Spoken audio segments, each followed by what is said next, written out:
the back line, get on top of people, and Drow's much the same. So I like Virtus Pro's idea with this, right? Just get people that can go in there, survive for a little bit, get their duty done, and get rid of that Drow. But Mineski, kind of thinking that as well, picking that big, hard counter to the Bat Rider, as most would say, the Vengeful Spirit. Yeah. They were very quick with that Venge pick too, so they were maybe anticipating a Bat Rider in the opening stage from VP. I think as far as, you know, your opponent's lane, you have Drow goes, Bat Rider is one of the better responses. Yeah, and they had banned out the Sand King and the Brewmaster, so, I mean, they have a variety of ways still left behind. Like, the Oracle first pick, I wonder if it was just also another solution to preemptively protect the Drow, protect the Bat Rider thing. You're like, you don't want the lasso being broken, so they go for the Oracle, who is arguably like the support of the tournament right now. Yep, we have seen other teams value that Oracle very highly, as opposed to some, but Virtus Pro does know how to play an Oracle real well. So we'll be seeing that probably be pretty successful in this series. As we move on to the next set of bans, Spectre ban, an interesting one. You guys, every time I see Spectre ban, you guys kind of have this look on your face like, why? Yeah. Well, this game is just the Drow. We saw Spectre used against Drow by VP in the OG series. That was game one. That was the closer of the two games where VP were doing pretty well, and the Spectre looked good. It was more the Invoker who I think fell off a bit. Yeah, Mineski are not wasting any time. As soon as the pick comes out, they immediately respond. Mineski really like this silencer. They've been playing it a few times this tournament in the 5 position, and it's kind of been seen as like maybe the answer to Oracle.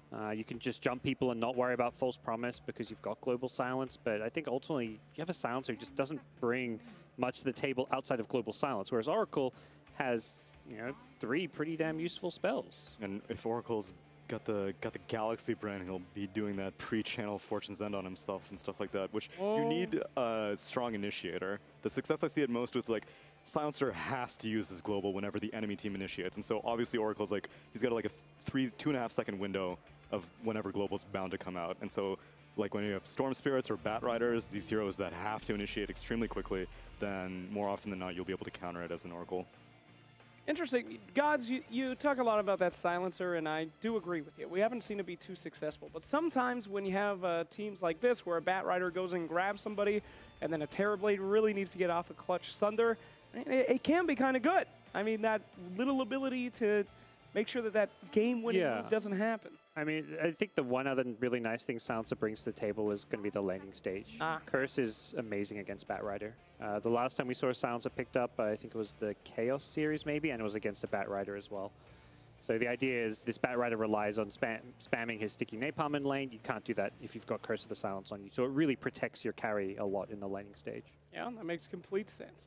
So we're going to see the Puck band out here. That's pretty interesting. I guess that was Puck a while would do ago, well. Slacks. I'm just saying. Okay. Catching people up. We haven't talked about it. Puck got banned? Puck Puck? And the Morphling is going to get picked up by Mineski. Drow with Morph. We've seen one of those. Was that They were Secret, both, maybe? Yeah, and they were both picked first phase. Yep. That was bold, but they pulled it off. People going away from the Drow Medusa. I think Drow Medusa, it's like you've got 2 just heroes that only right-click. Morphling's actually mobile. He doesn't get kited. Like, if you need to chase down heroes, you've got Waveform. And the utility you get from his ultimate. Like, you can turn into a Shaker and stun people. Like, you actually can kind of fight early if there's a good Morph target.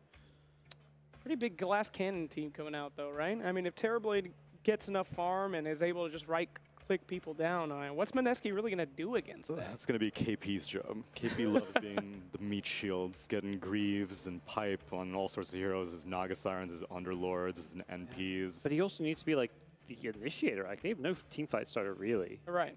Like, a Venge swap kind of is, but that's normally, you know, Venge is dying if you're doing that. You're saving the Venge for the swap save against Bat, so. Could go Darkseer, although these days we don't really see the Blink Dagger that frequently, but I agree, they do need some initiation. I don't think you can do Darkseer. Well, you can, but it doesn't sound good with a Venge. Like, you're looking at a 4-position Venge, Darkseer lane, like, you almost always want Darkseer with another melee core that can cut the weight behind the tower. Or at least somebody that can utilize the Darkseer's big ultimates more, right? You see these 2 big team fight. You've got no one to Iron Shell. Like, that in itself, to me, is a bit of a downside. But in the laning phase, I mean, like Terrorblade, he's all about the armor, Ion Shell, even if you just put it on yourself. But actually dealing with the Oracle, never mind. Oracle is the answer to Darkseer. Yep. So, see what. I do think that you made a really good point about the Underlord. He could do something pretty Yeah, good here. I have a soft spot for KP's Underlord. Yeah. Always been a hero that teams played a lot against TB with all the damage mitigation he can bring to the table. Yeah. It's a very easy hero that you can build Crimson Guard on and it doesn't feel weird. Tsunami, before this game, you made a great point about how Virtus.pro like to be on that aggressive stance. They like to be running into people, and it looks like their draft is really suited for that right now, whereas Mineski, without this last pick, it's extremely defensive. It's, you know, let's see who we can save. Let's see what combos we can stop.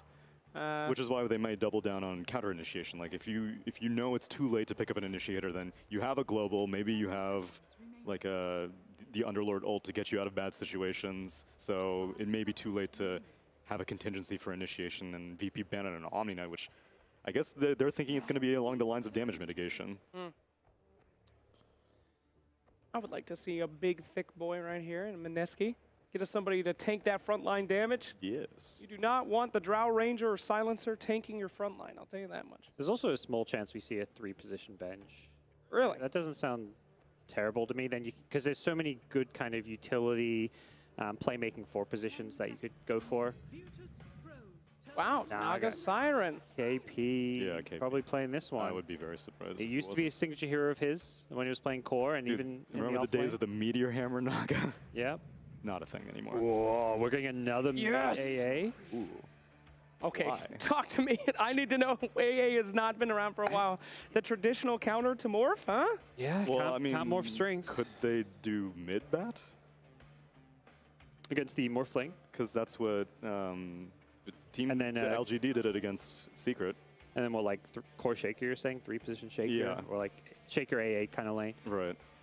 Yeah. The new AA, his new 3rd spell that replaced the little icy hands is kind of interesting because it's not really a support skill. No. It was kind of like, hey, maybe AA can be a new mid. Guys, let's give him this new crazy spell. I don't even know what it does.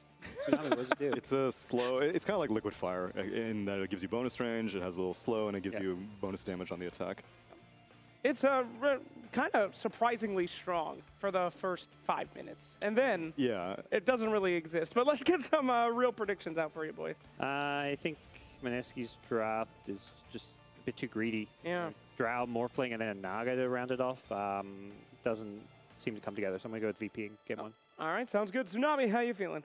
I'll go with Mineski because I don't think enough teams have proven that they know how to deal with the Drow Morph. I do agree that it's very greedy. But at the same time, a lot of teams have to ban one or the other. So maybe Mineski overplayed their hand, but I would like to see them pull it off. All right, well, what will be victorious? Just a little bit of greed or a lot of attack? We're going to find out soon if we're going to see the VP that we all know and love, or if Mineski's going to win one of the most important series of the year. Let's head on over to Capitalist and Blitz.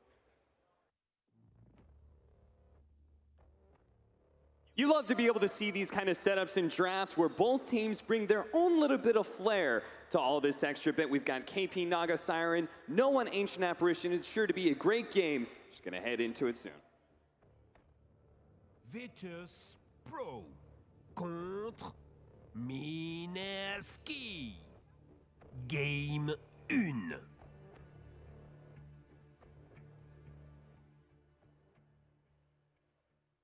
That's right, game 1 of Mineski versus VP. Blitz, what are your thoughts about the draft? Are you excited to see this mid-Ancient Apparition again? Oh, definitely. I wasn't really able to watch it last time because we were casting the other groups. Yep. But I did hear that it went pretty well. It was the game that they played against Beast Coast, right? Yes, I believe so.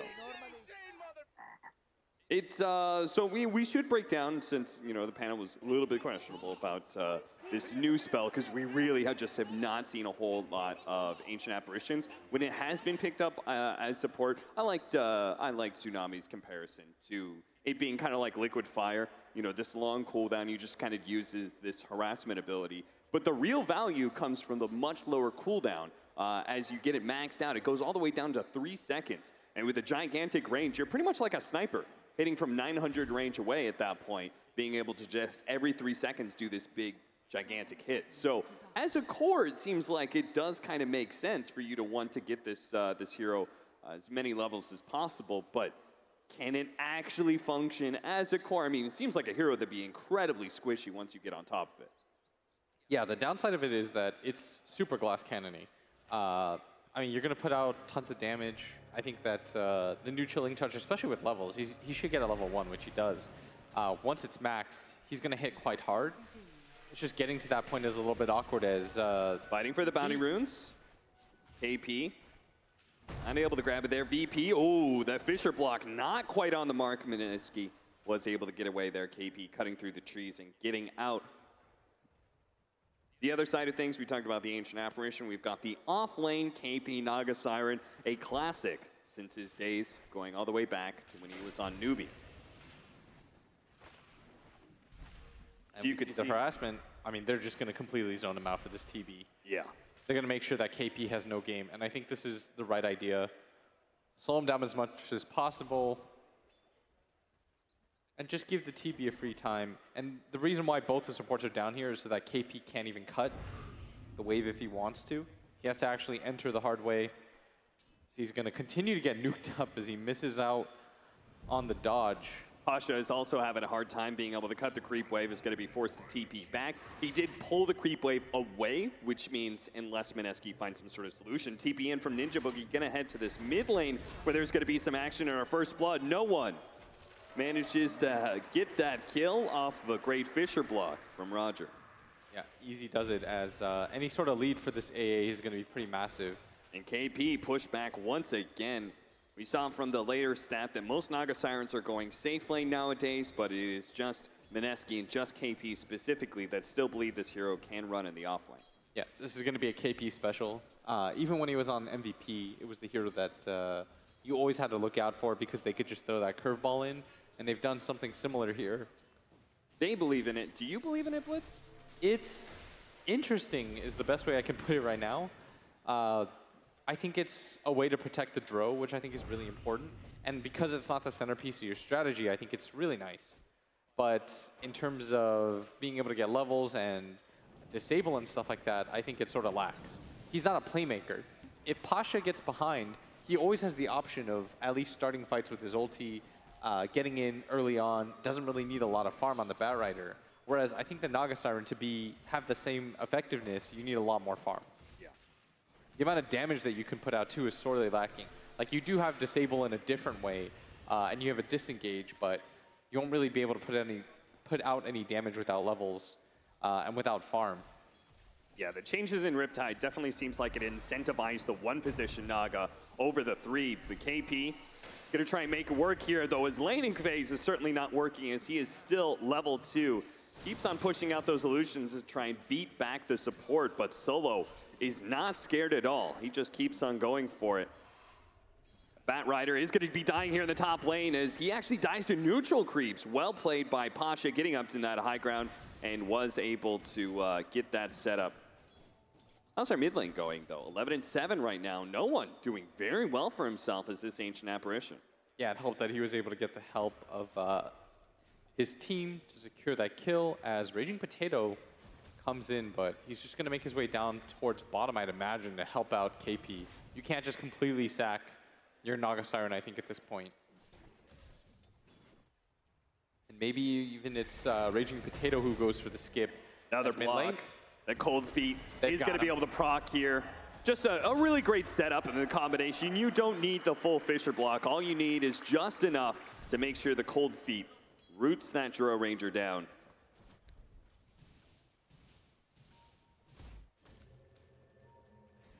And I do love the flexibility that VP has with their draft. It's like what we saw earlier in Game 1, PSG LGD versus Complexity, where you show one thing and you mean another. You show the Doom plus Pugna, and it's actually the Pugna that's the offlaner and the Doom that's the support. It's that kind of flexibility that allows you to do whatever you want and adapt in the drafting phase so much. You take this AA, you can play a mid. It means that you always have a hard counter for this Morphling at whatever phase of the game you go into. Morphlings and Huskars never really love playing against AA. Yeah. I mean, the panel was even talking about there's a world where it's like they could have potentially, even in that last pick, run like 3-position or a Shaker and mid Bat Rider, you know? Like, so when you're able to set up a draft where as you go into the game and you're waiting for players to pick up with certain heroes, you still are not 100% certain where the heroes are going to be. It's going to offer you a serious laning phase advantage. Yeah, and I do love how he is using his chilling touch, not just for offensive harassing, but also to always secure the range creep. Quite intelligent. Just makes it hard for this Dro to catch back up into this lane if she's not getting any denies either.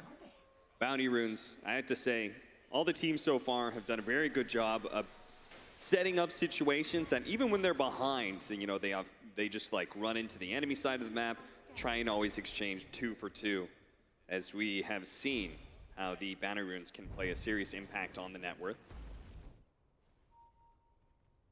Roger not gonna let this Dro Ranger be alone. Keeps on hovering around this mid lane, because it seems like the Naga Siren has really already been dealt with. I do like the ward that they've placed over here too, just to spot when they do stuff like ancient stacks. Oh, okay. Try to get Moon back into the game. Because right now, he's 2 levels behind. He doesn't really have a game. No one's being so aggressive everywhere on him. 6-minute runes about to spawn. Moon is going to be able to push into Solo here. Solo in trouble, does not have the face edict to go for the disarm, so he's just going to die to the right clicks. And now an Ancient Apparition may be in trouble. He was actually silenced up. The last word as he casted it, he got silenced, and as a result could not go for the release. So it's just slides right on past Ninja Boogie. The support survives, and they kill the big core of VP.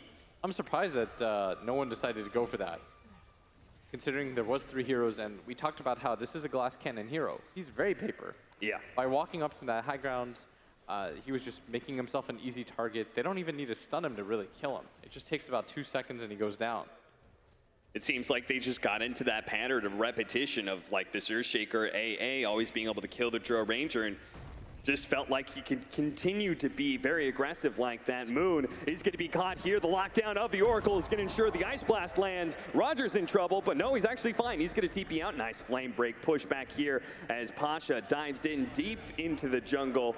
Punishes the silencer, punishes Ninja Boogie. Ramses, ooh, picks up the Sunder level 6 and is able to get it off here on Ajit, who goes for the early rotation. Try and put pressure on this TB, may still be able to find him as they get the reveal from Raging Potato, the stun out, and a big nuke from the Mineski Morphling to get the kill. Very nice rotation from Ajit and Raging Potato. They really needed to help out KP's game. He was struggling real hard. He's only level 4. Hasn't really picked up his farm, and he's getting gone out now at top as Pasha, utilizing the full offensive potential of this Bat Rider early on. He's going to flame break him back into the Firefly, and KP getting real low, should get solo killed here. Pasha with another one.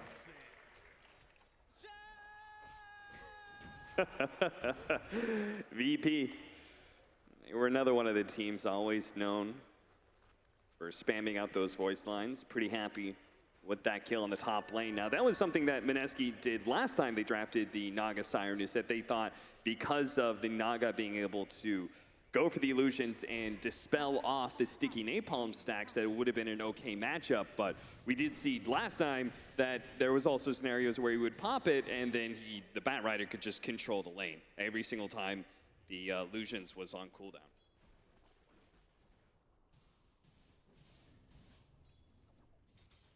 They're going to give Roger a bit of space here now in the mid lane as the Ancient Apparition farms bottom, and our Terrorblade heads up to top lane.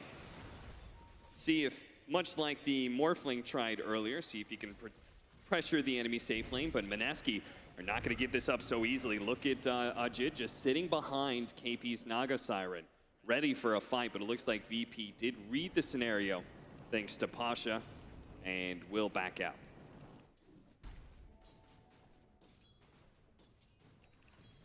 Both supports right now just trading out, trying to get what they can as Fissure comes out just to harass a little bit, secure the range creep. Ninja Boogie now making his way towards mid. Level-wise, they aren't doing the hottest right now on the side of Mineski, at least when it comes to their 2 supports. Yeah, there's going to be this really awkward moment where we're outside of laning phase, but these supports still do not have their level 6. And I'm going to say it's a lot more important to have this level 6 for the silencer with his global silence or the swap, like they're not going to just have a ton of impact without those ultimates. Pasha looking around here, trying to find anybody with this deep smoke with Roger. Of course, if they don't find anybody, it serves an alternative purpose where they are able to get a very nice aggressive vision down. A successful scan though. Moon should be wise to what's happening here, but just because he knows it's happening doesn't mean he can stop it. There's a great 1-2 punch from the Oracle, and AA kills him. And that'll secure the bottom bounty runes for VP. That's almost the Atos too. Onto no one. He made the rotation down towards bottom for a while now. But KP now being protected by Ajit. They're going to try to take the tower together. Mirror Images trying to push back the Oracle and go for this tier 1 tower. The mass rotations from VP will force Mineski back. I like that. It's not much gold, but you can let those bounty runes stick around until the next 30-second marker. I think it's like an extra 2 gold for everybody. It matters over every little bit. You never know when that 2 gold. Pasha pressuring Moon here. Moon, that was a great flame break, and now he's going to be caught by the lasso. He's just going to tick out here from all this fire damage. The TP rotations from Raging Potato. Again, what is this support really going to be able to do without his level 6? Vengeful Spirit is a good counter to Bat Rider because of the swap breaking the lasso, but seeing as he's only level 4, Mineski is struggling to get levels on these supports. Top lane, meanwhile, VP is willing to take some risks to get their support some levels, but those risks do come at a cost. Solo farming up the top lane, ends up getting killed. Now Raging Potato here at bottom. They are going to be throwing out the Echo Slam, just trying to pop him faster, but Mineski's already rotated over. Jit turns into a Bat Rider himself, grabbing the bat with that flame break and getting the kill. Really great rotations from Jit so far. Love to see how active this Morphling can be. Yeah. Earlier, they did lose their Vengeful Spirit to, or it was their Silencer. Ninja Boogie went down to no one. Nice and easy, but good counter kills by Mineski, keeping up early on. Scores only 8-5 with a 1,000 net worth lead, as this Ancient Apparition is going to hit the tower, but this should be a slow siege, and somebody on the side of Mineski should come defend this. Has no one. Invis, he instantly TPs, and he wants this Morphling. He does have the ulti up. They do have a fissure for him too, and if they could chain this together, he will go down very quickly. He has completed a hood in anticipation of this AA countering him. No one. Just spotting out Ajit. Meanwhile, we do have the 2-man smoke of VP. Looks like they may be running into the Naga Siren, who's farming up the jungle, but we're waiting for no one to make his big play. There goes the Fissure. The Ice Blast is going to land. It doesn't actually do the big burst of damage, and the Global Silence now going out now with no spells, and Ajit having that extra bit of protection from the Hood of Defiance. He's going to be fine, if anything. And maybe no one in trouble if Raging Potato can just get close enough for the swap. Won't be able to do it. Ramses is able to take that top tier 1 tower, while VP hiding behind their own safe lane tower. They need some rotations because Mineski are looking for the dive here. The Terror Blade is going to TP in. Raging Potato spotted that out with the Wave of Terror, though. That was very well done by Ninja Boogie, popping the ulti to make sure that the Ice Blast couldn't finish through with the connect. All it did was gently pass through his morph. Would have most likely been a kill, I think.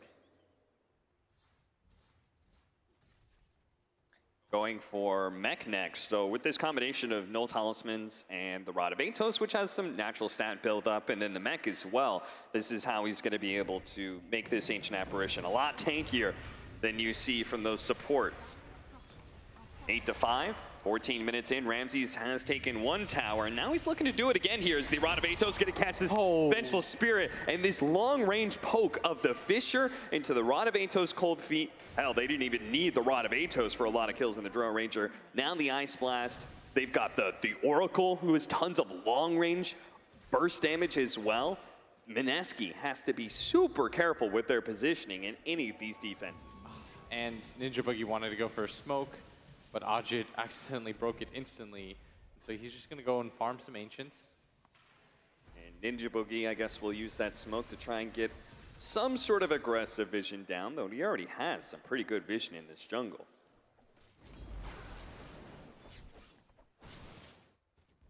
Ajit's going to join him here as they head into the jungle while KP pushes the tower. VP immediately evacuate that entire side of the map. Looks like they may just be giving up this tower in exchange for a bunch of space to farm. By the way, KP not going for the build that we normally see him go, which is transitioning more into like a 1/2 position core. He in fact is going to go for the Meteor Hammer. How you feeling about this? I mean, it does give you a. It's like I feel like I saw this once before from KP. I'm not sure if it was this tournament, but maybe a different one. I think it's a cool build, and I think they know they have to push the pace because the TB-AA combo will always be able to kill their Morph Dro. Yeah. Plus, there's just much more control, I think, on the side of Virtus Pro. And so if you're Mineski, I think you're trying to push the pace and find ways into this game to open up on.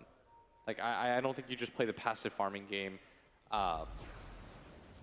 He's got to take a more active approach. Yeah, I don't think they have enough stuns to fight late game. Will be able to get off that magic immunity and immediately just saves himself with the Fortune's End as well. They are going to have the long-term disable here on Raging Potato as that Purge gets maxed out and locks down that Vengeful Spirit. Gonna find out Jit here as well. Actually goes for the lasso now. His team is pretty far away. They are gonna be able to get the reflection. He's gonna go for the TP out, and the Rod of Atos is there in time. Now the Ice Blast, and that percentage will just cut down a Morphling who tries to morph in his strength like that. A big mid lane push is coming out from Mineski at the same time, so they will be able to get this mid-tier 1 tower. Let's you say this tower is all critical for most of these lineups, and at least that's going to be a decent exchange. Oh, beautiful silence coming out from Moon as they go from taking that tower to getting aggressive, and Virtus Pro did not expect that one bit. They will not tread into the high ground. That would have been a little bit dangerous, but they'll take the free kill on the captain of Virtus Pro. Pretty nice nab for them is, I mean, they'd like the AA just because he's worth a pretty good amount of gold versus how hard he is to kill. Has really decided to tank up. Pasha now completes the Blink Dagger. What do you think about this? The Blink Dagger as opposed to the Boots of Travel build. Do you think this is a similar concept that KP is going for? I think he's deciding to himself, like, I'm probably not going to be the one to push out the lanes. It's almost always just going to be my TB. Okay. And that's really what the Batrider with the Boots of Travel is effective at, is Roger decides to try to go for the TP, but is easily going to get caught out, should go down, no problem, as Raging Potato finishes him off with the Wave of Terror. I think he just wants to take fights, and I think he thinks that the initiation is even more important against heroes like Silencer and the Naga Siren, the instant initiation, I should say. Ninja Boogie, we haven't talked about this yet, but he's actually been a part of a decent number of kills. He's stolen 12 intelligence so far. Ice Blast. Now the mirror image is going to help KP get out of that lockdown, but he still takes a lot of the damage. Ajit turns into a Terrorblade as he jumps forward to the waveform, gets off a Reflection. They do have the Song of Siren, locking down a lot of these heroes, so they're going to try and get set up. A Raging Potato in the back line is still being run over by Pasha. He actually goes for the swap. Now the stun onto the Batrider, and they're going to be able to kill him. Ramses is going to stand here in this fight, and he does have the help of the Oracle. That's why he depended on Solo to be able to save him. Here the silence goes out. Ajit is tanky enough to be able to get away, so he's good. KP in his positioning with the Song of Siren was able to get out of danger as well after he sort of set up that initiation. So they basically traded a Silencer for a Batrider. Not a bad exchange necessarily for Mineski, but you definitely want to be able to still defend this mid-tier 1 tower and hold that advantage Mineski currently has, but they can't afford to lose their heroes. The Drone Ranger's in trouble, will be able to get away, as that Fissure wasn't quite enough to allow the Ice Blast to land. Now, maybe Ramsey's gotten a little bit too far forward as he silence up. Yeah, Echo Slam straight into 2 heroes. No follow-up damage, though, and the Terrorblade's still in trouble. There is going to be the meteor missing, and the Thunder does successfully go up with a swap back. It may not matter if you have that extra HP, as he's pulled into position, but he actually is turning. KP's in trouble now. The Vengeful Spirit's already dead. The waveform out from Ajit as he's not able to get the kill on the Terrorblade. Mineski, a back and forth fight there, but just little misses here and there does mean that VP walk away with a slight win. Yeah, and Moon and Ajit, that could have gone a lot worse for them. They got so low, but there was no follow-up damage on that beautiful Echo. There was no creeps nearby either, so didn't really get to maximize that damage. If you kill the Dro there, so huge for you, but unable to do so, and I mean, they're able to protect their mid-tower, which Moon might just decide to deny. I'd imagine he doesn't, because it is healthy enough that you could probably take another fight around it if you wanted to. and delay VP's timing even further. Especially if we can get that Song of the Siren coming back up. That was that wasn't even an ideal setup for them. No, it wasn't at all. It could have been a lot worse for VP there. But only a 1K gold lead for what a lot of people, I think, predicted to be a very one-sided series, especially after what we just saw in the last game. Everyone maybe thinks to themselves, the favorites will just dominate, but not the case whatsoever as Can't Mineski. quite get in range. He's trying to get that swap. They pop the drums to give him the extra movement speed. The Bat Rider hiding to the side. 1 second for the TP as well, but the stun comes out just in time from Ajit, and they get the kill. And another bit of intelligence for Ninja Boogie as well. And look at that, Moon, very decisive, says a pickoff like that, that warrants a Roshan attempt. And I feel like he could have just walked up, blinked. He did have it up. If he made it over that little river, he would have been just fine. Yeah. Little mistakes like that can cost you big, not just your life, but the fact that Mineski is now bold enough to take the Roshan. The Song of Siren is back up, so it's going to be very difficult for VP to be able to contest, but they do have all this long range, and it's hard to be able to fight into the Ice Blast, which makes its way into the pit. It's a big nuke, but not enough to stop Mineski, as they will be able to pick up that Aegis from Moon. Yeah, now Moon's getting steadily farmed as he is completely caught up from the laning phase. Third in net worth. He has overtaken no one's AA. This is the best part about being able to play all you really need is the Hurricane Pike. Yeah. Or Drow Ranger. All you really need is a Hurricane Pike. You feel really good. It's many different ways for him to disengage against the heroes that VP have. The TB isn't farmed enough where I think he's afraid. So Blitz, you always tell me mid-tower helps you control Roshan. Yeah. You said maybe he'll deny it, maybe they can fight again. They take Roshan, he immediately denies it afterwards. Nice. Perfect linking for your analysis. Yeah, that's really cool that they decided to make that play. Because I think at that point, they think Ramses will just cut and potentially take it with his illusions. Yeah.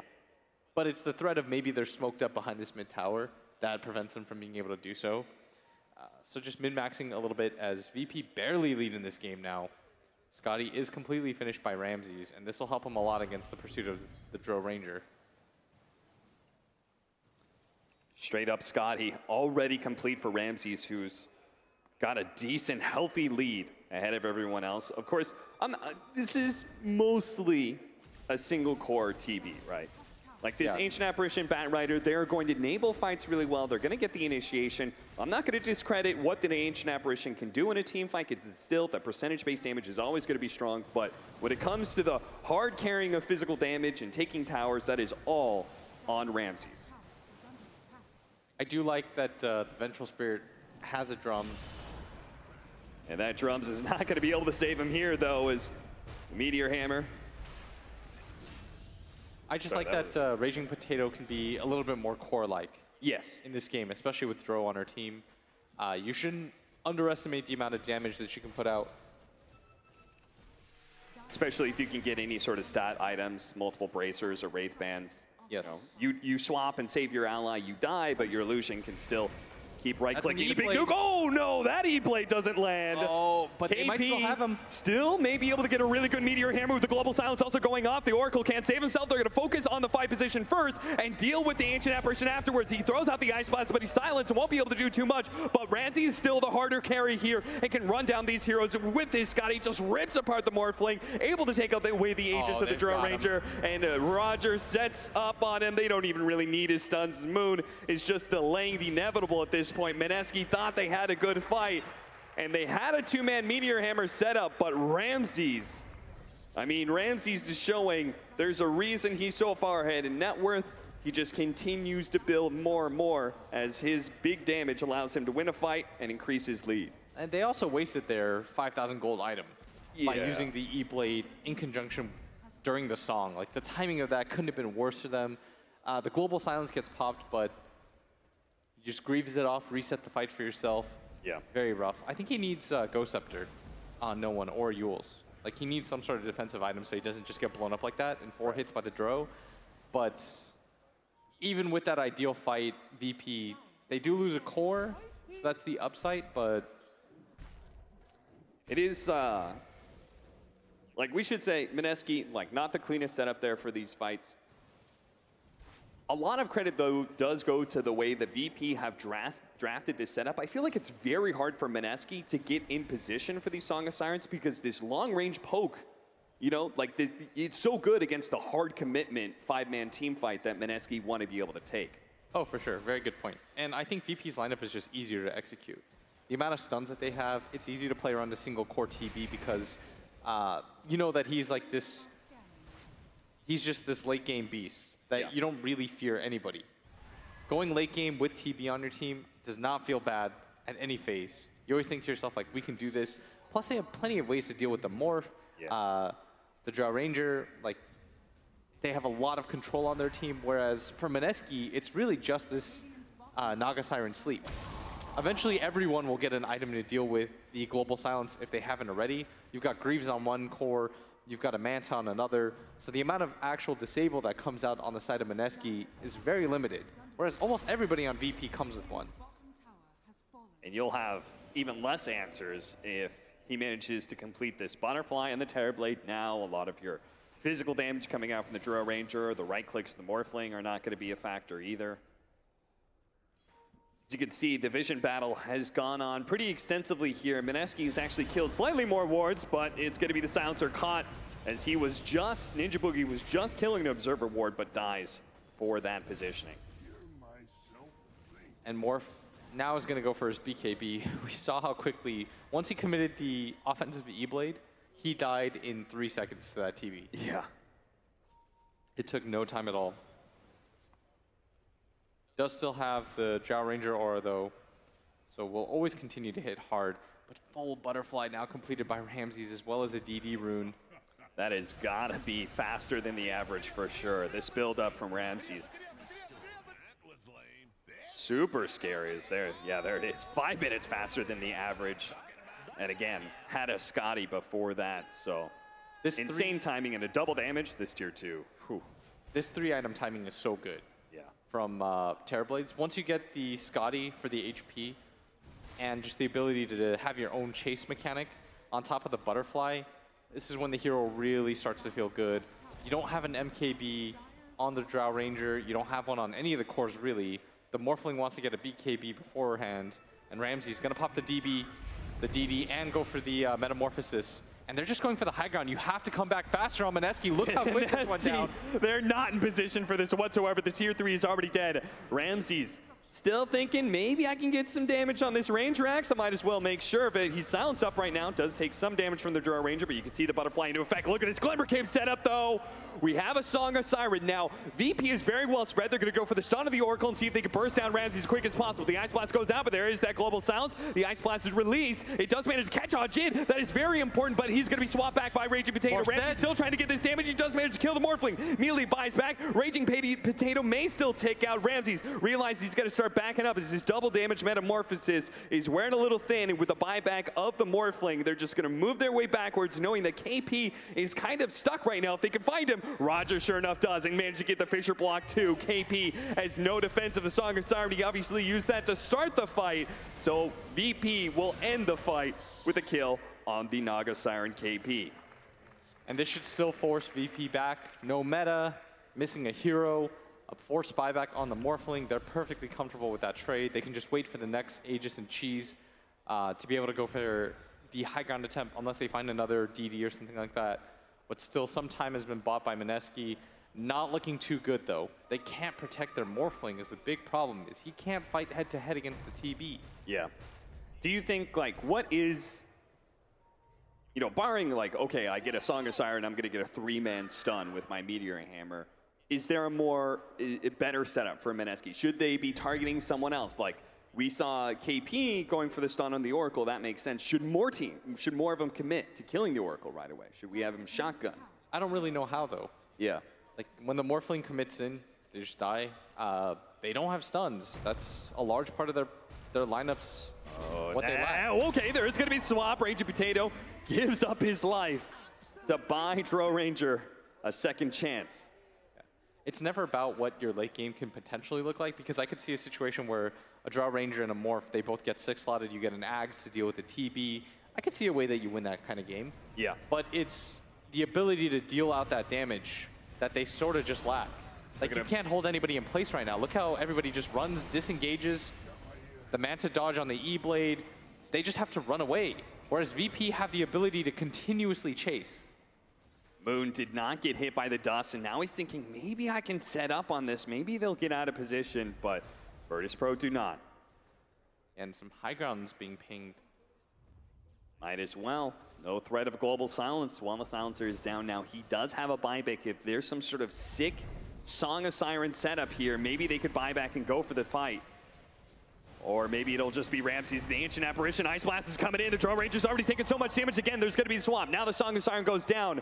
But are they going to be able to do anything here? KP is not going for the Meteor Hammer. He said that's just a defensive sleep here. But that means without that initiation, they're just going to have to give up on the top lane of Brax.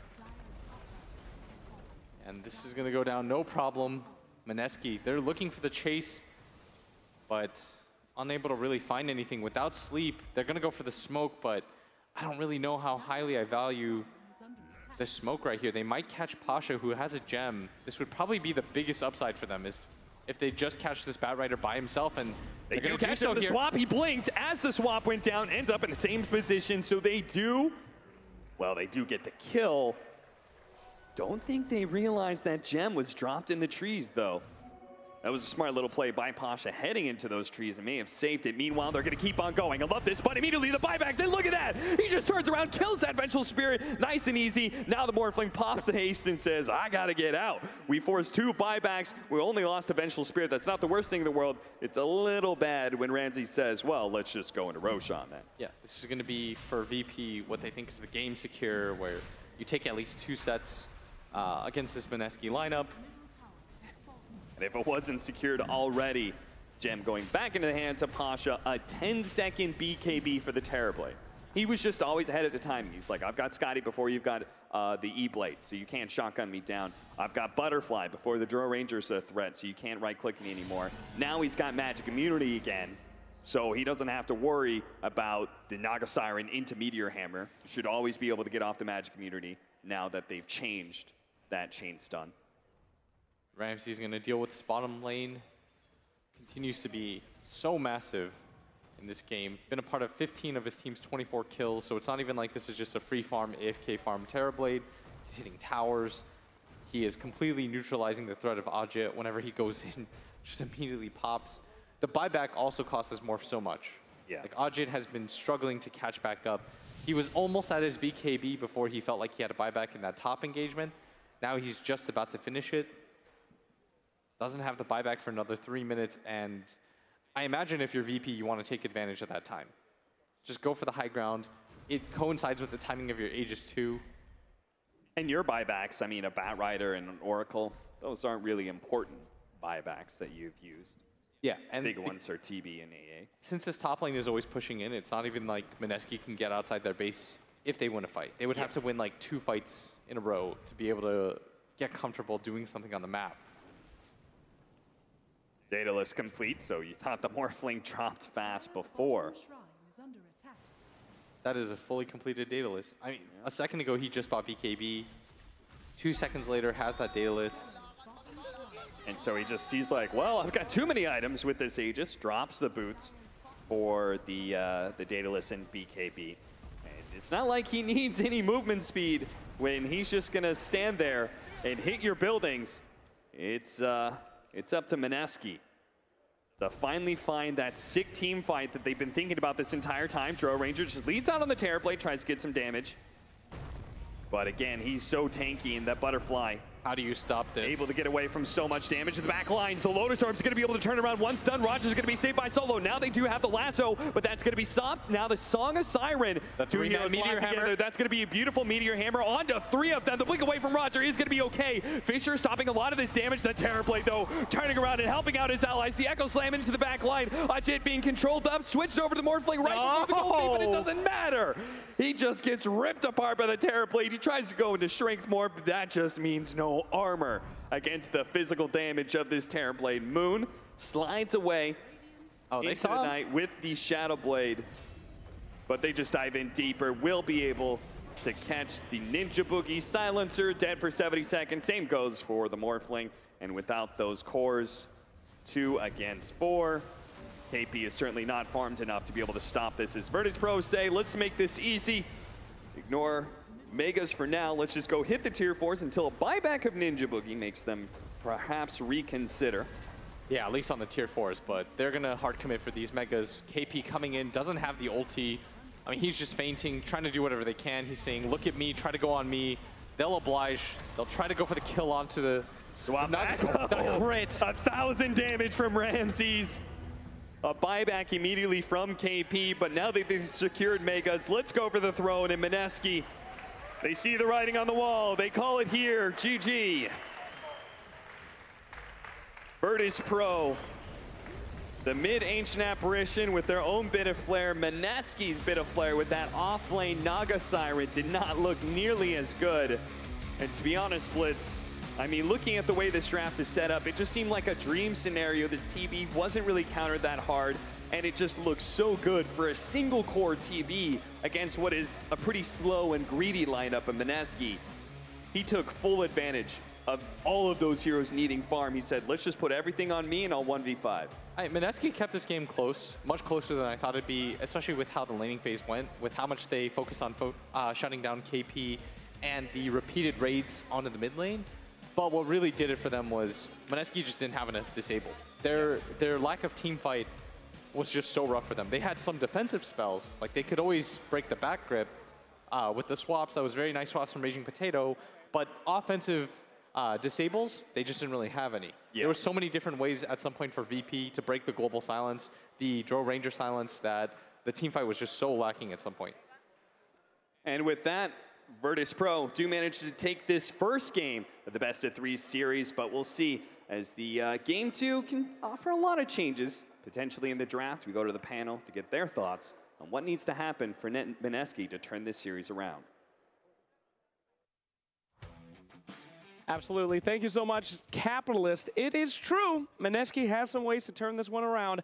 And speaking of turnarounds, we actually turned around the panel as well. Welcome, Grand Grant, ladies and gentlemen.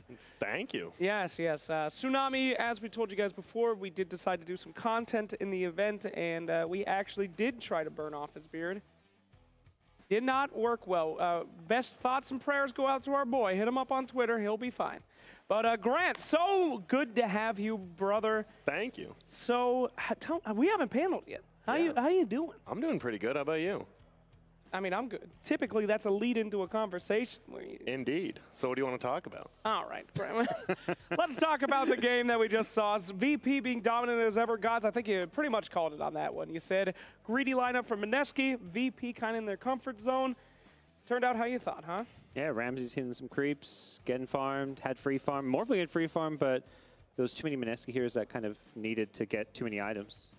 It felt like, at least. Yeah. Let me break it down to you. Okay. We've got a clock right here. Mineski came on at 10 minutes. Ooh, is it? Oh, don't move Mickey. Don't touch him. Don't touch Mickey. So that's at about half past noon here, Mineski was doing decently. 10 minutes, then we move forward a little bit. 3/4 past noon, the TB just came online, and it's simple math from there. You know, that is his actual nose. Okay. I know. He is an anthropomorphic clock. You just manipulated his mustache. And I manipulated time as well. Indeed. Let's go ahead and take a look at our highlights. That is my favorite highlight. The team's getting on the stage, baby, as they walk out, those eyes so full of hope. And then the draft, and then those hopeful eyes fade away. Yeah, but it's true. It was just way too greedy of a draft from Mineski. And then you have an Oracle TB, right? It's like, that is the best save along with the best carry in the game, especially when you can come online. He was at like 19K net worth when the morph was maybe 12K. What are you going to do? I kind of liked how the Naga could get to the Oracle in the backlines, but they still couldn't win a fight. Even if they took the Oracle out, like with the Naga sleep, it's like you're committing Naga's ulti just to deal with Oracle. Yeah. So is Ancient Apparition the new Brood Mother? Is that the new, we gotcha, we're going to go mid on AA and destroy you? I don't think so. I think there's only like, what, like 2 or 3 people who play it, and no one's Sumail, and that was like 2 years ago. It's just going to be a gotcha pick that's going to be in the back of your mind. Yeah. And it's very good when you have Shaker. That's like the best hero. That just makes AA better, because this Shaker that's roaming around, anytime he ganks with Fissure, you can kill the enemy mid, because it just guarantees you a cold feet, and that is where AA actually has kill potential. You know, when your best strategy is Song and the Meme Hammer, maybe things are probably not going too well as they try to defend this Rax against just an unstoppable looking Ramses here. Yeah, you can see on the back, the Naga's just trying to chase down Oracle. Oracle doesn't even die there. Ramsey said DD for this fight, so it was already going to be rough. And yeah, the Morphling just has a really tough game because he's forced to sit on pretty high.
series slacks how many crazy different out-of-the-box heroes we've seen, but from these two teams, and highly, it's just VP in a experimental phase. Absolutely. Grant, you know anything about this this coach here, Mr. 71? I do. He was actually the coach for them back in Epicenter, That's and right. he was very, very good. I got to talk with him a little bit, and you know what he does? He meditates a lot. Like, Really? we were just sitting around, you know, at this table. There's 3 of us talking. He actually just meditated for like 30 minutes, didn't say a word, eyes closed, and I was like, wow, wish I could do that. You don't meditate? I do not meditate. I've done yoga, some Tai Chi here and there, but, you know. God, you're a hipster. I'm sure you're into that kind of stuff. Meditation? Yeah. Meditation's a bit too mainstream. Whoa. What do you Yeah. do, gods? You wouldn't have heard of it, Slack. You wouldn't know. Sorry. I don't have the patience for that kind of stuff. As soon as I start not thinking about things, I think about all the things in life that terrify me. It stresses me out a lot more. What terrifies you? Aliens, mostly. Oh, okay. You ever see X-Files? I don't think you have to be worried. I don't think you're going to be the first one they take away if they come to our planet. Have you ever been hypnotized, Slacks? No, I don't believe in that. Yeah, I don't believe in it either. As a psychology major, as a neuroscience major, in fact, I think it's balonies, but you know, it is helpful for some people. It is. Yeah. So you know what? If it works for you, go out and do it. Go out and hypnotize. Do whatever you need to do. I do want to go back to some of the interview. They were talking about how it's tougher and tougher in SCA, right? Because there are more and more teams coming, and people will be like, oh, they're just saying that so they look better. But if you watched Boom ID at the minor, like, they're a definite threat to take down Mineski throughout these next qualifiers, I think. Yeah. Well, Boom ID's qualified for like, what, 3 minors in a row now, I think? And they've gotten better and better placed at each one. And they're competing against always like TNC or Mineski in those minors. So it's like, it's 4 not teams easy. now. Yeah, it's tough. And I think the self-awareness there is good because you really do have to, like, if a new team's coming up, you're like, uh-oh, we got to change something. And that's why, you know, they brought back their coach and all that. And we'll see. I'm nervous for them, though. You said elimination right now, and they're definitely the very heavy underdog. Absolutely. Well, a lot of people sure are like hoping for him, and I think you're right. I mean, trial by fire in such a competitive reason like SC, that is what makes such a good team that competes here in the major. Yep. One of the, I think NA is also an extremely competitive region as well. Probably the best region. I would say, hands down, the most competitive. If we don't get 8 slots next major. Valve, I know you're watching. Let's compare qualifying to majors through SCA with 2 slots to NA with 3. We're not biased, but I think that everyone should have to qualify except for NA teams. It makes sense to me. 12 NA teams. If you can make a stable roster in NA that stays together for 6 months, you should just automatically get to a major. Just get it. I mean, I don't think many teams can do that, though, Slacks, is the problem. Oh, please help us. All right, anyway, let's head on over to the draft as we see nothing too surprising here except for maybe the Beastmaster. Batrider is, in my opinion, a great idea to first ban, and then first pick Drow Ranger. Look at him. He's disgusted in the crowd. Yeah, he is. But, I mean, if Drow's going to be let through, I think some teams are letting it through more, but it is a very broken hero right now. Just some teams think they can beat it. Obviously, VP being the better team here, they might just have a strategy against it like we already saw. They've let it through more than anyone. Yeah. They let Beast Coast pick it up in their series. They let OG play it in at least one of the games. They've now let Mineski play at both games. So they're very much in, let's try to figure out how to beat Drow, because this is, They're you know, fine. to win this tournament, it's not just about beating Mineski, it's about beating the teams that to come, and if you can figure out how to play against Drow, that's going to go a long way for your drafts. Yeah, and it's not like they need the DPC points. Obviously, you know, you want to win, you want to get those tournament wins under your belt, but honestly, learning here is one of the best things, even though there might be a patch after, and then you're like, oh, why'd we do that? Why didn't we just win the tournament? Sure. Well, as you said, Grant, Virtus Pro's Earthshaker last game was extremely good at getting on top of that Drow and making sure they had nothing to do.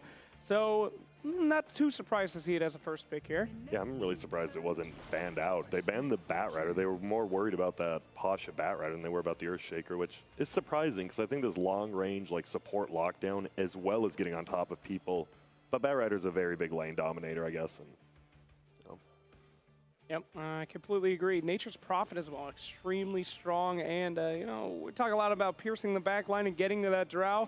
He can go literally anywhere, so pretty good pick. Hey, what happened to Spirit Breaker? Remember that hero? Yeah, he's awful. Yeah, he's just... Charge is a terrible ability. Doze is a terrible ability. What? Yeah, the new... What does it even do? It gives you like status, and no one plays it, so who really cares? It speeds you up. And status. And gives you status resistance and increases your damage. He's a fun hero. Cool. Pub players love him, but the hero's biggest weakness is just the fact that charge is a dumb, useless spell. Yeah. Like, you can't even charge, right? Drow just silences you, and the charge doesn't hit. The fact, like, if they change that mechanic, there's a possibility we see a random one, but not now. Like, charge gives you invulnerability then. Yeah. I mean, that sounds OP, but I actually think that's the kind of OP ability Spirit Breaker needs to even be considered viable. All right. Agreed. Thanks a lot, Australian Ice Frog. Sounds good.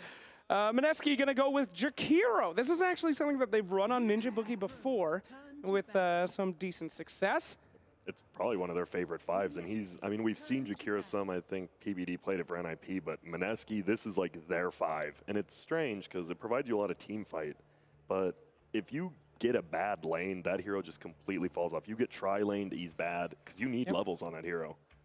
He needs a lot more than a normal support, right? And if he's not hitting towers, I mean, if you have a Jakiro on your team, you haven't taken a tower by 10 minutes, something's gone really wrong. I don't know if you're taking a tower. Yeah, it's a little different now because I think where you go like 2-0-2 and then you max Ice Path, right? Yeah, I think is the new build, and that is good because that Ice Path, man, it is a huge AoE lockdown that people just kind of forgot about. Yeah. Yeah, once you're out of the laning phase, those other two spells don't do as much. Yeah, like Dual Breath is like one of the best in-lane ones, and then like out, you're just like, this is actually just useless. Yeah. Liquid Fire is always good, but the problem is how do you scale? Do you want the Ice Path? Do you want the push? You never know how many levels you're getting. And like as a 5, your job isn't really to hit towers as much. The damage from Liquid Fire has been nerfed a lot over the years. It's really just like attack speed slow more than anything. Oh, Mineski is definitely setting up for a Medusa or OD here, right? You don't ban Spectre and Sniper. Unless they think like Sniper's a counter to Drow, which I don't think She's a little bit, for sure. Just because you've got like this outrange her, just goes a long way. There we go. It's going to be a Medusa. Extremely excited. The CIS special coming out with Disruptor. Probably one of the only teams to be playing that right now. And a Leshrac, who's extremely seen a lot of play in this tournament. Very successful, but at the same time, since we've been in the main stage, kind of ignored. Yeah, it has. I love it in the mid-game verse because it's going to be a core Nature's Prophet now, and like an Atos Leshrac build, if they go that way, this Nature's Prophet's going to be pretty useless. Mm-hmm. I thought they were just going to straight up pick Medusa. We've seen Drow Medusa. Everyone's like, well, it's kind of greedy, but it's won almost every game in the group stage, which is crazy. Yeah, that is true. And a lot of people have been banning against it, as you said, almost pretty much every series. So that is in Mineski's wheelhouse. We do have a couple other heroes that we could be seeing, some weird ones. I still really want to see the Kai P, the Slardar, the Underlord, the Darkseer, the big boys that can do stuff. Yeah, he might be playing the Leshrac here. They do sometimes put in his hands when it's a core. Mm-hmm. But yeah, those are perhaps where he had a bit more success in Mumbai. I miss Slardar. I think that hero is He's really good. I don't want to say underpicked, but like underutilized. Is that the same thing? Am I just saying words? No. I think you're completely right. I mean, the hero has changed dramatically since they took out like the chance percentage on the bash, and I mean, just playing in lane, he can be such a great lane closer. But what do we know, right? We're not playing in the major, huh? That's true. It's weird, right? Have you noticed some of the heroes have been like CK and Slardar are kind of the same? You always get this like, I know when I'm gonna bash, I know when I'm gonna crit. It's feeling weird, we're kind of moving away from Yeah.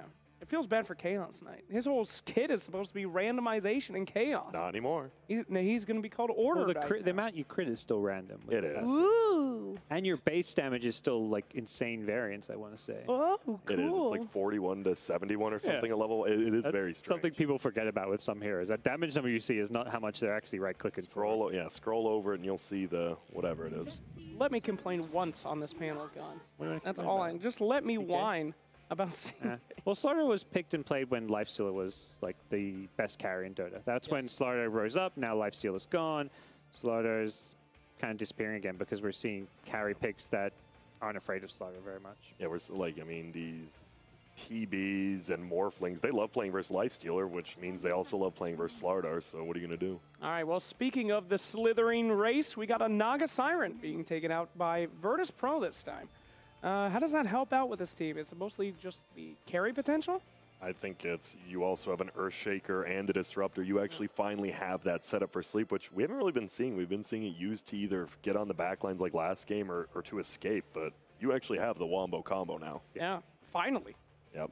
It's been a long time since we've seen sleep do really anything. It's been a pretty worthless skill. Yeah, that's what it feels like, because if you're using it to escape, why'd you pick a carry where his ulti is just to escape? It doesn't feel right. Pick Jug and Spun. Yeah. Pretty good. Simple.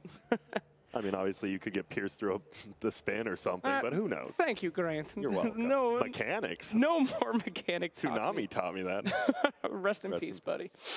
Anyway. Well, I mean, sorry, it's not funny. Okay.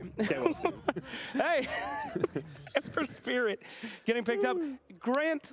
Oh, it actually was Tsunami who said this. Rest in peace, Tsunami. But he did say that Mineski is one of the teams that does value this hero very much, where most teams have given it up at this point.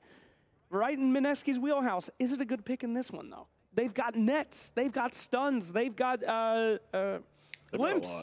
I mean, you're correct. And if it's the posh Nature's Prophet, it's probably going to be a quick Orchid as well. It's scary. The thing I always look at with Ember is you're looking at all the heroes and you're like, oh man, we have to pick our core right now, but what do we pick? And it's always like, oh, Ember Spirit. He's usually going to do okay in the lane, if not lose it, but right when you hit level 6, you can get runes, you can start rotating. They want to play way more active than they did last game with the Ember. Ember, Lesh, Drow, they're just going to be rotating, hitting towers. Yeah. Like with Ember, you're afraid of Disruptor Shaker if you're, team fighting and stuff, but if you're 15 minutes of the game with your fast levels and running around the map, you're not afraid of these heroes. Like, Disruptors, even when he hits level 6, like, if you're running at him, he's playing on the back foot, so that's where Ember can be pretty scary. Yeah. What is this Lion ban? What is that? Maybe does it counter something they want to play? I don't know. I mean, Line just, right, they clearly need a 4 hero, and Line has a stun, a hex, a scaling ultimate. Deals with Naga illusions, I guess. I think that's the biggest one. Yeah. Line's just a very good hero. The burst damage, right? Because they are kind of missing burst damage on Mineski, and that would be it. Yeah. Well, maybe the ability to take out the illusions on Naga. Is that strong, when Lion hits that level 20? Careful. The double suck. It could get him. I mean, it could. It honestly is a real thing, but I think this game, if VP wants to win, they're probably going to take it a lot earlier than that, so. Let's see, and they banned out they banned out Spectre, Odie, and Sniper. How is there not like a Medusa somewhere? I think well, the OD now is, I guess, because they're planning to run the Ember mid, but yeah, it did feel like with Spectre Sniper ban, they wanted to pick up some other ranged core, but they're smiling. They know what they want, it looks like. Yeah.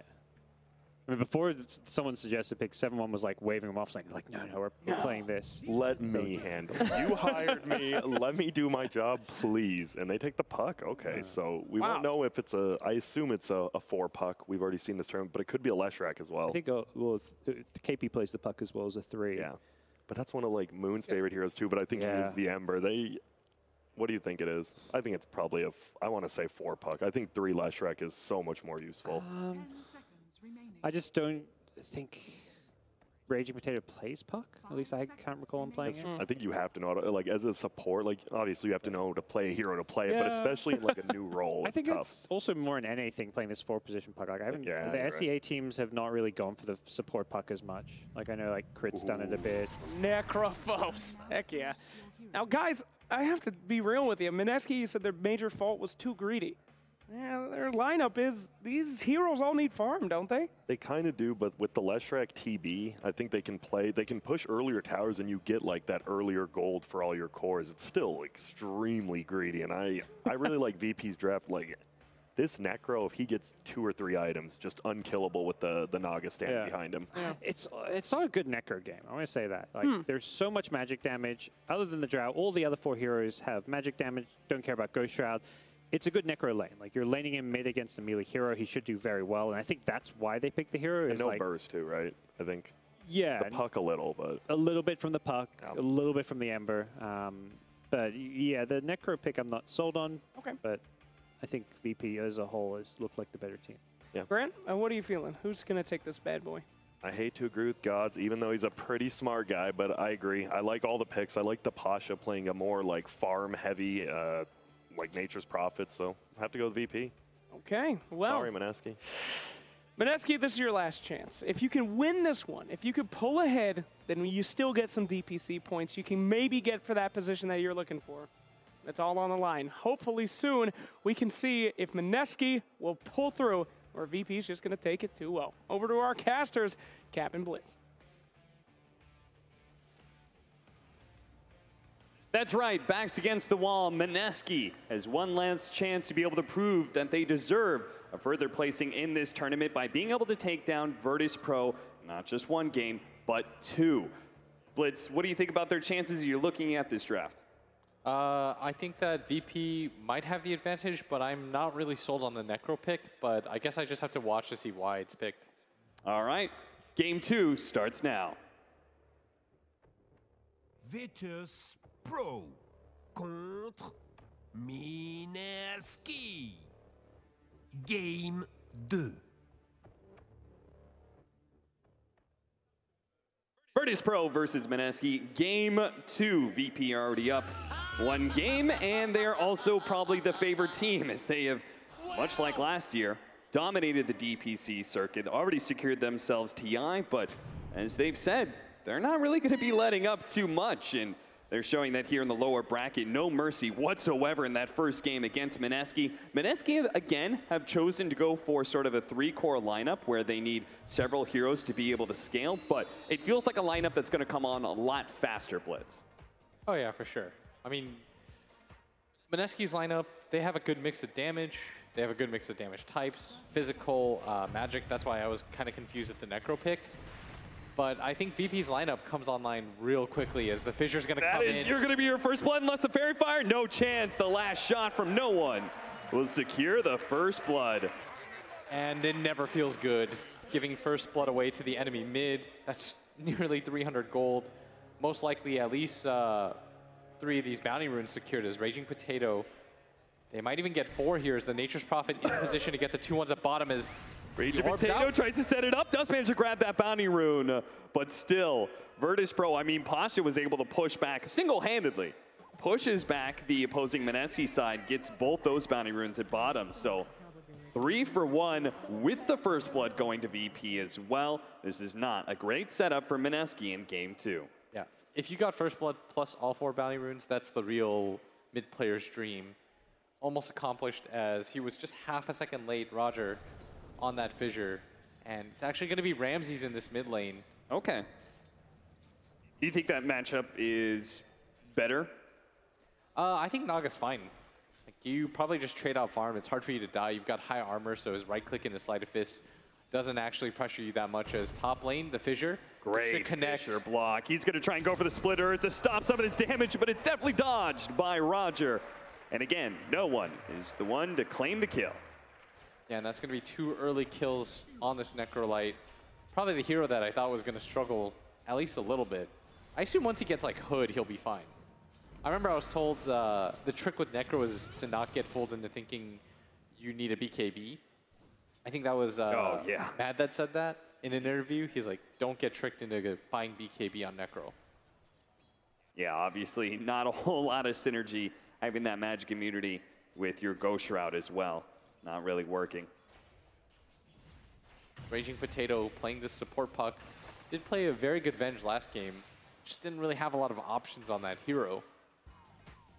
It's funny, the panel was talking about it, and you know, I understood when Gonz was saying, like, you know, this is not the hero that I'm expecting out of Raging Potato, but a 3-position Leshrac, you know, I don't know how you feel about it, but I feel that this hero needs the net worth. He needs the farm. And in this sort of matchup, it's not a bad Leshrac game. I mean, you got the Necrophos, who's obviously going to be exposed to the magic damage, and this AoE damage against Naga Siren is also very welcome. Yeah, same with the Nature's Prophet. Like, it's a hero that clears all of these heroes. And, I mean, he can get tanky enough, I think, to just straight up carry this game. But they need to be able to have a better laning phase, and the current setup of the defensive tri-lane from Virtus Pro has secured the Necrophos total free farm on top of the 2 kills. You can see right now, Solo is doing what he's done so many times before, looking for the courier interception, but it actually headed out to bottom lane. So he's not going to find it here. Maybe, no, there's no way. There's no ganking this mid lane for a Naga Siren on a full HP Ember, I don't think. No, I think it's very unlikely. But Ramses, if you notice, like he just backs out as soon as he pops the flame guard. Yeah. Bottom lane, Pasha teleporting away. He will be fine, and he will come back to the lane quite soon with the natural teleport that Nature's Prophet has. Yeah, did get a little bit low, but instead both supports now going to make their way towards this bottom lane. They want to try to pressure Moon. They feel like they've given their Necro enough of a lead, I think, just to abandon him. Yeah. And sort of leave him up there to trade out farm. But they want to try to enable Pasha's game, and it's like they're both down here, but the pull already happening. Blitz, would I be remiss in saying it feels like the Virtus Pro supports move around the map like a lot more than other support pairs in top tier teams? Yeah, it's because even though Solo buys all the wards, he still plays like he's a forward. Yeah. And that's pretty unique, just because when you see him on these lines and these disruptors, you always see him moving around the map. Like, he's at his heart a killer. Yeah. He does not want to be the passive, I'm going to trade farm out. Like, I think probably what I think of Solo is when he plays, he just goes around the map, sets up for kills, very offensive-minded player. He's not like one of those pull stackers, I'm going to get you Ancients and I'm going to smoke for wards. He's like, I'm out here for blood. I mean, like Disruptor, I feel like he's his signature hero. And he is also the most active Disruptor I've ever seen in my life. Most Disruptors, they like to just chill out in lane with their Thunderstrike, abuse that fact. But Solo actually moves around the map and ganks with level 1 Glimpse and level 1 Kinetic Field oftentimes. So, and is very effective at it too. Moon doing a little bit of battling here. 4-minute rune spawn, and it's actually top for Ramses, an arcane rune for him. Yeah, and they are putting just pressure on this Dro. I think it's unlikely that she dies. She has enough stats at this point, but they are going to make the attempt anyways. With the right Fisher block here, Moon moves forward. At the same time, they're going to the top lane, leaving no one alone. The Ghost Shroud's going to protect him against the Diabolic Edict damage, and he is more than fine, while the Dro Ranger couldn't be more the opposite. Dies in the bottom lane. Yeah, I'm surprised that they were actually able to set up on that. He barely got caught at the edge of that kinetic field, and Roger always managing to find the block out with the Earthshaker. Another stun lands on no one. But again, it seems like with the double bracers, he's looking totally fine. Virtus Pro had just a very solid read on what this puck and Leshrac can do. And one of those things, they cannot kill this Necrophos, it seems.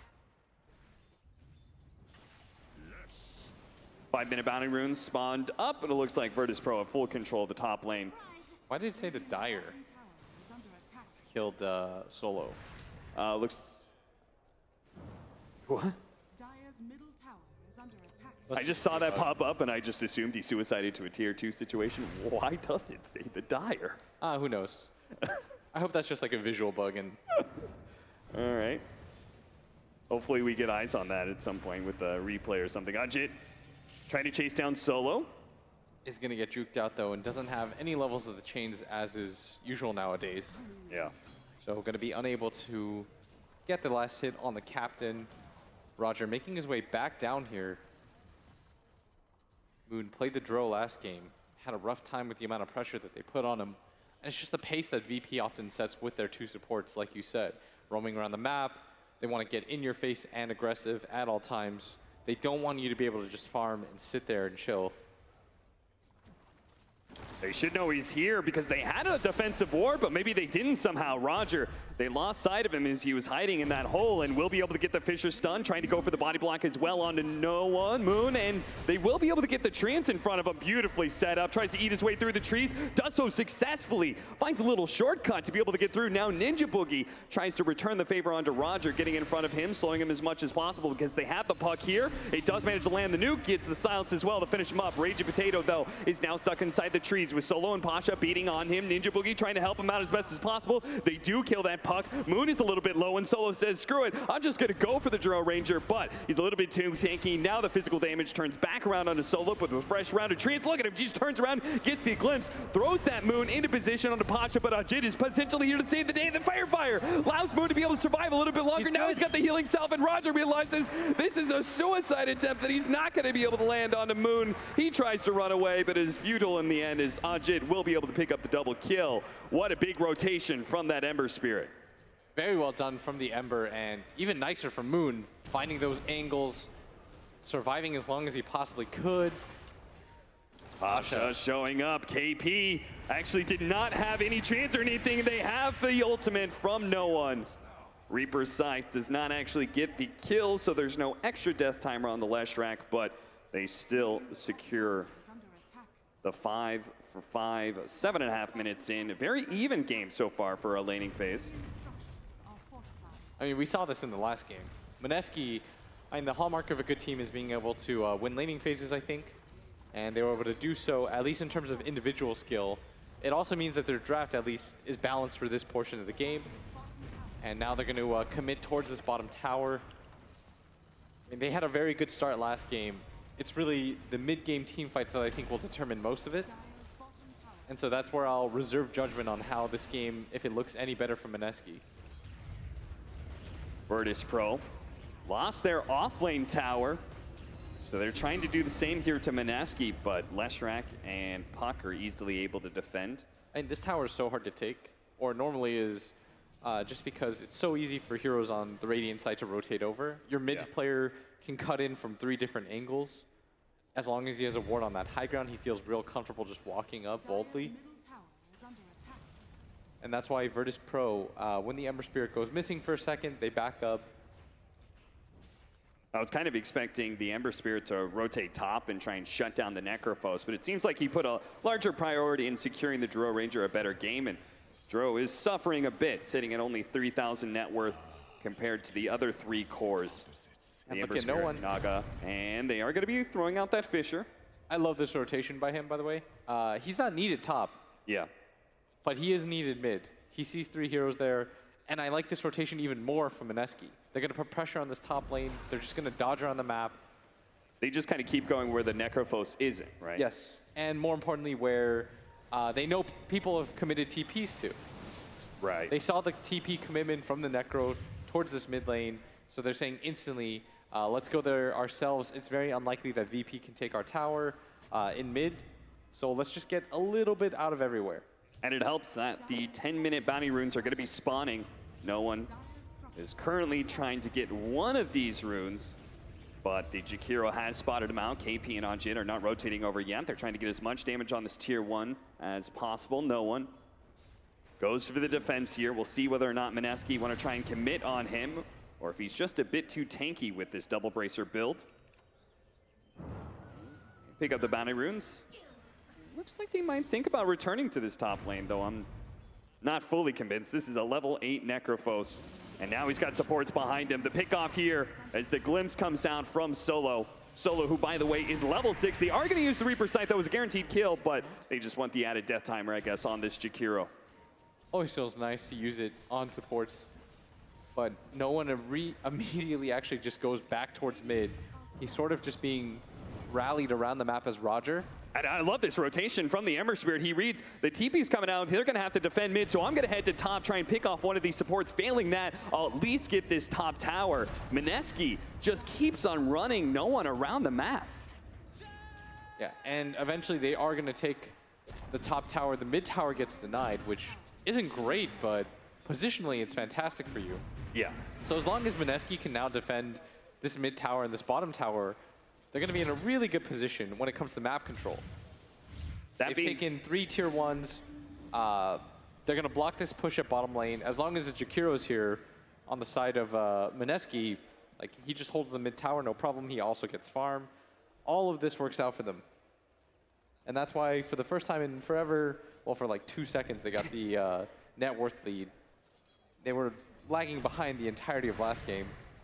It's a little surprising, right, that they've taken 3 tier 1 towers. One of them was denied, sure, but still 3 towers off the map. And Mineski is still only barely like 100 or 200 up in net worth right now. Yeah, I will say because of the caveat of the Naga Siren with her Hand of Midas, which is not an item we often see on Naga Sirens for obvious reasons. Yeah, Virtus Pro, they defeated the Mineski Naga Siren, the offlane Naga Siren here. They're going to take Naga Siren into their own hands and show Mineski how it's done. The smoke is going to run into each other, but Raging Potato running into no one. That's not really the hero they can go for and gank. Oh, the Fisher was almost perfectly timed. Now they're going to be able to get the glimpse back, though, and Raging Potato is in trouble. Goes for the silence. They do not have the Reaper Scythe, nor do they need it, as the Wrath of Nature will be able to finish up that puck. Ninja Boogie does manage to land the Ice Path here. Ajit just going to run down this captain, and no one's a bit low on mana. And with this many heroes, they might be able to catch him unless a good Fisher block comes out from Roger. That will separate the two teams enough that the Necrophos retreats. Pasha does take the offlane tower in the meantime. And look at the build from the Ember Spirit, by the way. This is not something that I see often, if at all. Yeah, what do you think? They just need a Spirit Vessel so badly? I guess so. Against the Necrophos? That he feels like he needs to create this like mid-game timing, be very aggressive onto no one as... Look at Ninja Boogie just juking him outside their shoes. That is amazing.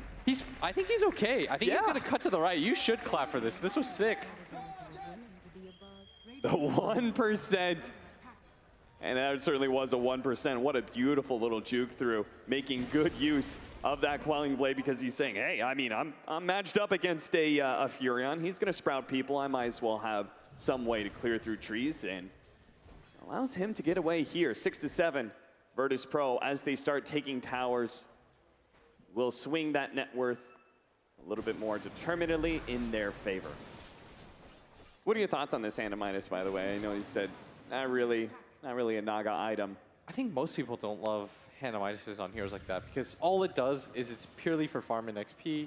On a hero like Naga, the attack speed that she benefits from is sort of marginal. Yeah. So I think I'm okay with it because he hasn't been pressured at all. Like, it works if you're not being pressured whatsoever, and this Naga isn't. And they don't really need her to fight. Like, they've been taking fights without her comfortably as Raging Potato.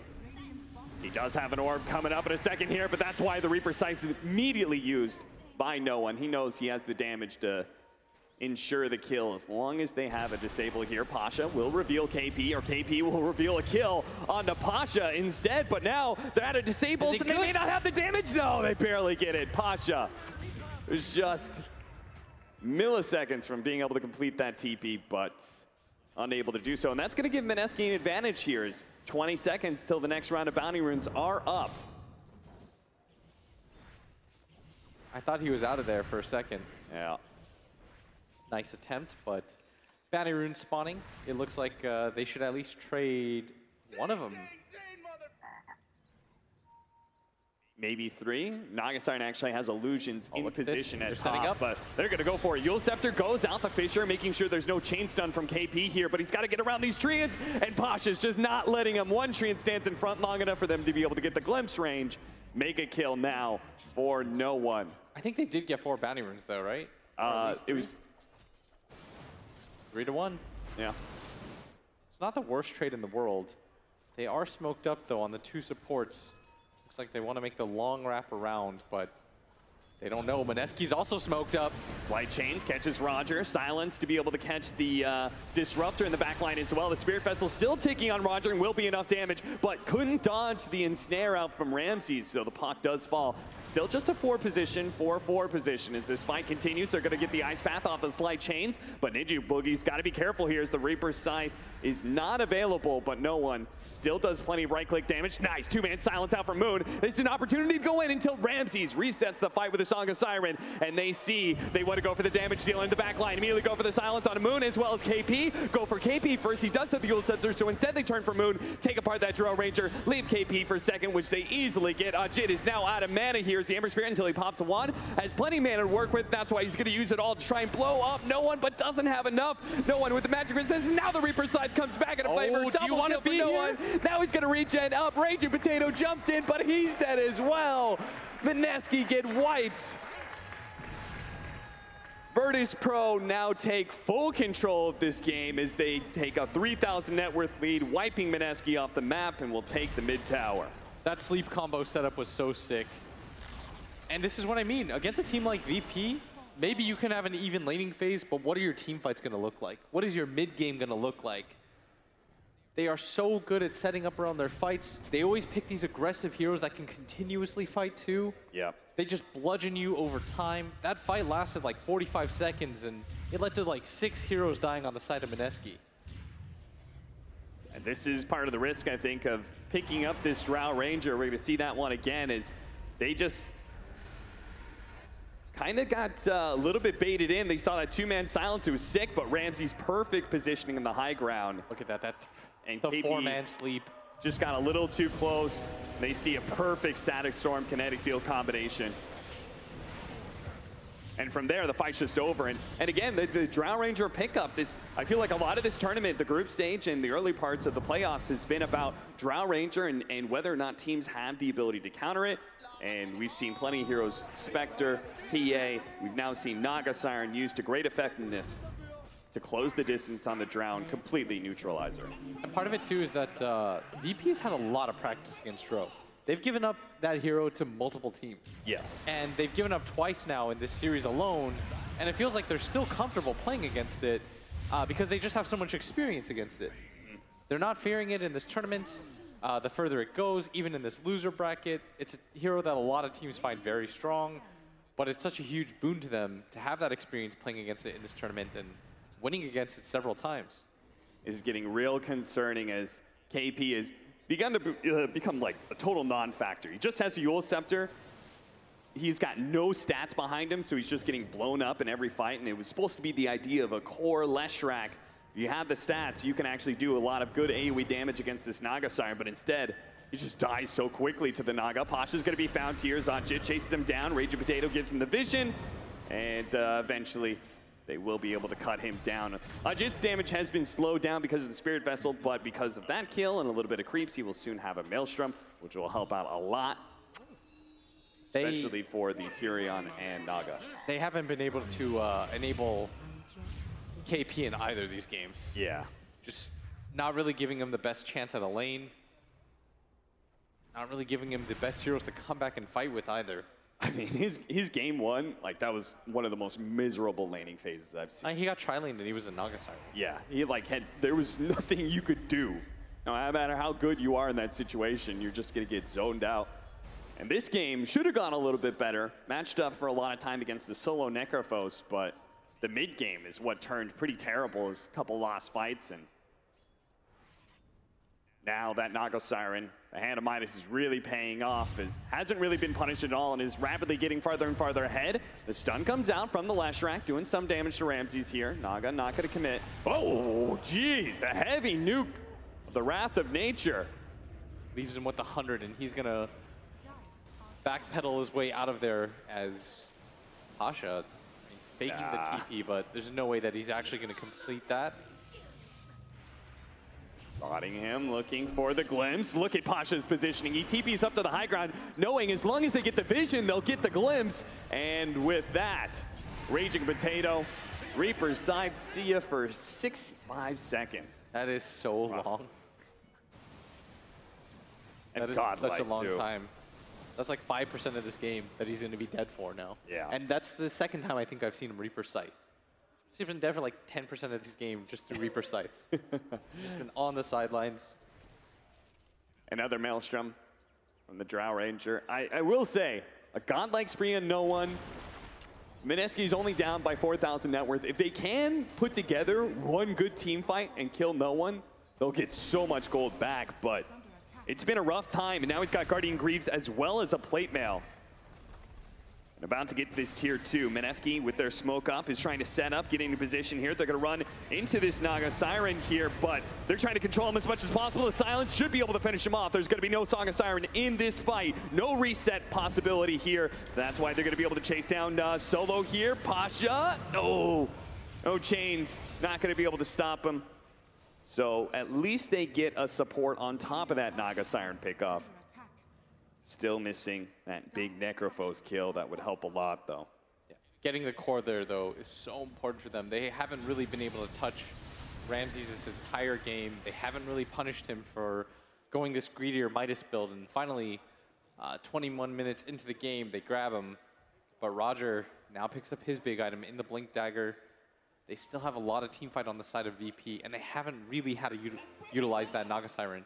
The one fight in which he participates in, they set up for that huge mid-game team fight where they were able to grab the tower as well. So Mineski, you can't slow down the pace of this game, I think. You have to continue to look for these engagements.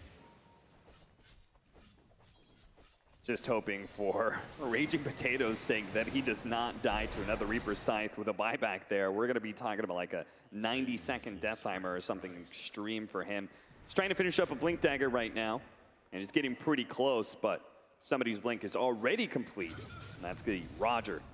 His Earthshaker is combat ready now. I think right now, Mineski Caught him. Coil goes out, just trying to delay as long as possible, but he had to be able to. Ooh, this is a big kill, though. Pasha, very important. Mineski bring all 3 cores up here, kill him, and his treants too. I think the downside of VP's lineup is it's not super easy for them to roche. Like their cores, no one can really fight it. Naga Siren's not excellent at it until she gets a lot more items. The Nature's Prophet's not bad whatsoever, and I think that's why, if I saw last he was building for Medallion and a Solar Crest, that would be one way to solve a lot of those problems. Just like have a lot of range heroes and fight into it with some minus armor. Whereas for Mineski, I think it's very easy for them to roche. That is the benefit that Dro gives you, is that she clears Roshan very quickly. Yeah. Ember Spirit's bad at it, Leshrak's not great either, but Dro especially is quite nice at being able to do so. So Mineski's always just one fight away from being able to walk into the Roche pit. And I do kind of like their itemization here of double Maelstrom, suit Mjolnir for Moon, as that'll help just, you know, being able to put out a lot more magic damage against both the Necrophos, but also clearing through Treants, being able to clear through Naga Siren illusions. She's got very heavy armor, but the magic damage could help you a lot here. Ice Path leading things off, the Leshrak. Wasn't sure if he was close enough to get a Split Earth or not. Either way, he doesn't go for it. And Solo actually smokes them up here, but the double damage rune will allow Ramses to continue to go for this Roche. The Medallion, they can actually do it pretty quickly here. The Ice Path goes out, doesn't actually stall whatsoever. They can throw out the Macropyre now. Mineski wants to go in. They need to go in right now because Roshan's about to fall. That's why no one just goes outside the pit. He's going to zone out Mineski while they ensure this Aegis. They're going to try and go for the fast kill on no one, but he does get off the Ghost Shroud in time before the physical damage can follow up. Silence out. Ramsey still able to get it off, though, as he gets to the Manta, into the Song of Siren, and he's going to catch 2 of these supports. Locked in by the Static Storm. No hope for an escape. One of them will get Reaper's Scythe, and yep, that's 75 seconds on the clock for him. Ninja Boogie eventually falls for a beyond godlike double kill for no one's Necrophos. Mineski did get the last hit on the Roshan, though. Oh, really? They did with the Macropyre. Yeah, either that or I think it was maybe the orb that flew in at the last second. I didn't quite see, but it was a snatch from VP. So overall, gold, not the worst thing in the world for them. Yeah. Very smart pick up of the Medallion, though. He's going to be okay. Between the Lotus Orb and the Guardian Greaves, like, they just can't actually keep no one silenced for very long, so he's always able to get off the Ghost Shroud. And Ramses didn't opt to go for the Diffusal, so not trying to get into this, like, chase fight.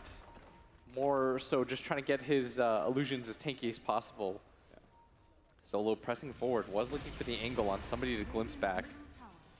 And this is why VP always looks so good with this Disruptor. It's just because of how aggressive they are. I mean, Disruptor as a hero looks really bad when you're behind. Yeah. But when you're ahead, he looks so broken because nobody gets out for free. We're going to take a look at that Roshan fight once again. Looks like the orb may have been a little bit late. It was the Macropyre. That was like the last tick of Macropyre damage, too. Look, it just falls almost immediately after Roshan dies. So we're going to head back into the game. The high ground push is coming out from Pasha. They do manage to get the puck out of there until he's glimpsed back again. But a good Ice Path, kind of zoning some of these heroes and getting some damage on Ramses as well. Still quite healthy on the side of VP as they try to assail this tower. Gonna poke and poke. until someone from Virtus Pro gets a little too low, and then they can commit at the same time. KP is pushing out the bottom lane, having faith in his team to be able to defend this push 4 versus 5. He calls Virtus Pro's bluff, doesn't back up, and is rewarded with some extra farming time. He really needs that BKB.